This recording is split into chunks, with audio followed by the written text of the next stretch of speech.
So I hope you enjoyed those photos that, were the introduction to this video. Those photos are of some of the cars I've already done in the past. I painted those, did the body work. My father does a lot of it. I don't want to take all the credit. The purpose of that was to show you what you can do if you try. So I am not by any means a master body man. I'm not a master painter.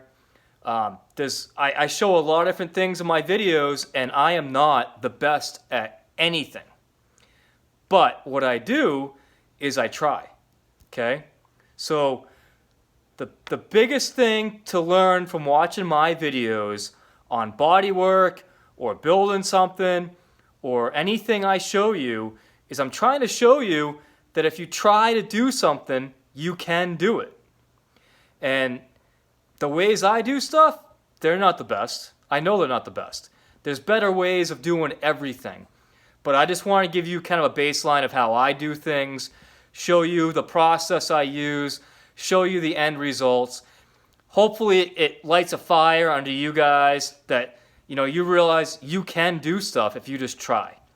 Nothing's that hard, really.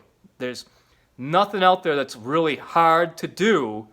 It just has hard work involved.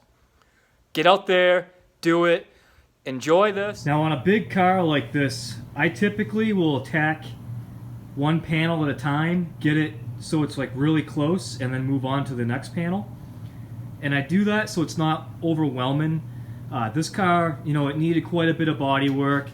I replaced this whole bottom panel, inner and outer, that I had to make, from my own sheet metal. There's one crease here that I didn't see until I put the spray bomb primer on. That primer is just, that's all going to get mostly scuffed back off before I put an actual spray gun sandable primer on it. But that's one of the reasons that you might do that, is so that you see something that you might have missed. I mean, that's a pretty good crease there, but that's just going to get filled. But yeah, it's coming along. Just want to show you a little bit about what it takes to get straight panels. There's a few ways you can do this. The way I choose to do it is with my trusty airboard. So what I do is I have 80 grit on this, and I went over this whole panel with 80 grit. There was a ton of dings and such in this panel here, in this door, and like a long crease kind of dent down across the bottom. So what I do is I sand the entire panel, I find all the low spots, and then I take a little angle grinder and I grind the little low spots out, and you can actually kind of see where my filler has filled in into the grinding marks. And I'll skim coat a lot of that. Then I take my airboard again with 80 grit and I grind it all, or sand it all back down. Now I can see where I still have some low spots to work on. Here, here. Those will get filled, and I'll sand it again, and then I'll slowly step up my sand and grits up to, I'll go from 80, and then I'll jump to 180, and then I'll go to 320. A lot of it will have to be done by hand, some of these curves and such, but it's not so bad. Some of the metal work you saw me do before was on this side, and it was that quarter, and I've still got body work to do here to kind of finish it off, but it's sitting in just, spray bomb primer for now. Same thing with this door. This door was really bad as well with the dings and dents, but it's pretty good now. It's close. So I'm getting there, slowly but surely.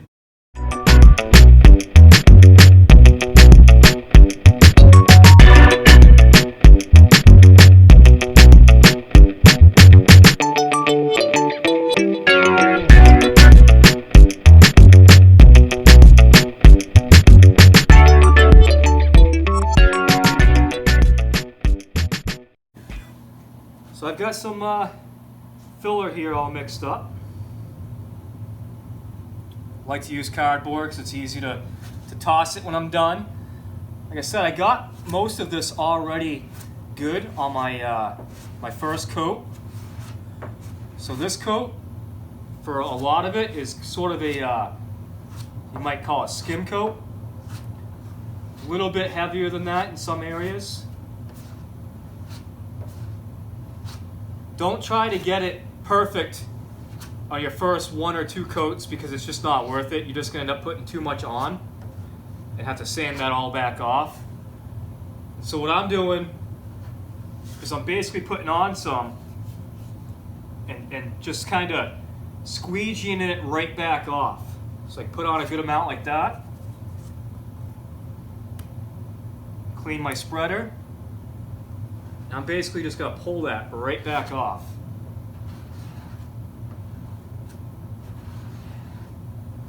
Just trying to make sure I fill whatever's there, knowing that I might have to go back and do another coat, which is totally fine. I'd rather have to put on a few extra coats of this than sand forever. And the other thing to keep in mind is sandpaper is not free. I'm going to show you a little bit about that in a minute. Down at the bottom here, I'm going to be essentially coating most of this panel. I did get it pretty good on my my first coat, but it's going to be easier to ensure that it's right if I just go ahead and put a nice coat right back over it.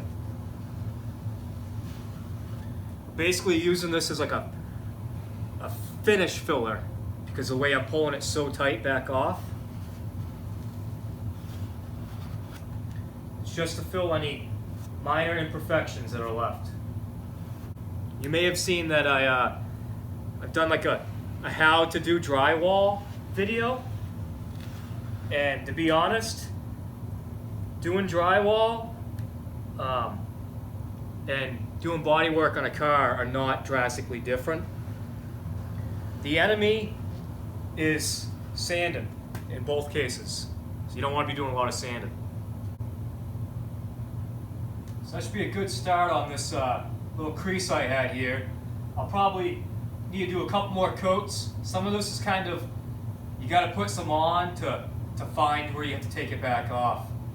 But let this stuff harden up, sand this stuff out, probably move on that door. I'll step up to the 180 grit from here, and yeah, we'll keep going. So the paper I have that's 180 for my airboard, it tends to load up really quick, and it becomes a problem when I'm trying to sand the stuff out. And so what I'm going to be doing is I'm going to move to the DA. I've got this pretty flat. I know where my low spots are, but if you're going to DA, you've got to be really careful that you don't go and ruin what you did with the airboard, because the airboard was making sure you found all the highs and the lows, and the idea is for this panel to be nice and flat. But I'm going to move on to the DA. And remember I told you about paper being crazy expensive? Well, if you want to use a good paper, this 3M stuff is awesome, but it's extremely expensive. I got a discount on this because of where I work. The list price on this was about like $111 per box. So that's over $2 per sheet. So you don't want to be wasting this stuff. I got it for about $50 a box. So that's $100 with the paper right there. So you don't want to be just, wasting it. 3M makes a great product though. It's worth it to spend the money. It is really terrible to have a paper that just won't cut or it loads right up and it just makes the whole job a real nightmare. 3M, you guys ought to sponsor me. I'll give you guys a really good review if you do. Send me some free paper. So I'm going to go ahead and DA this and get going on that.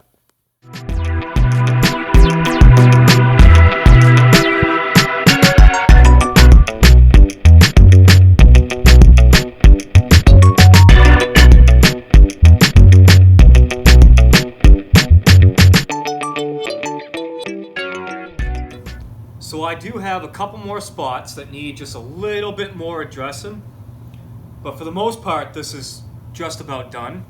I know there's a little bit of a low here, a little bit of a low here. Now, when you watched me use the DA, one thing I want to make sure that you really understand, because it's really important, is that I was trying to keep the DA moving, and also that I'm not ever tipping it to try to feather an edge or anything. If you find yourself having to tip it to feather an edge, you're going to create a lump or a divot, and that's not what you want. I did the airboard and everything because I want this to be flat. So the DA is just keeping it flat as I'm going. There were times in the video when you saw I actually did tip the DA, and that's because I'm following this contour.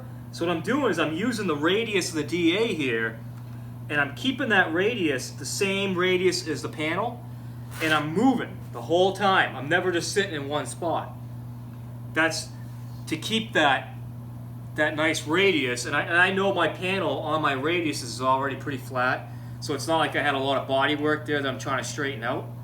If I was trying to straighten out body work in this radius, I would use a like a PVC tube or even a foam insulation tube with sandpaper on it and run it down the whole thing, because you don't want to be working on one little area, because you'll never get that straight. It won't be straight with the entire panel.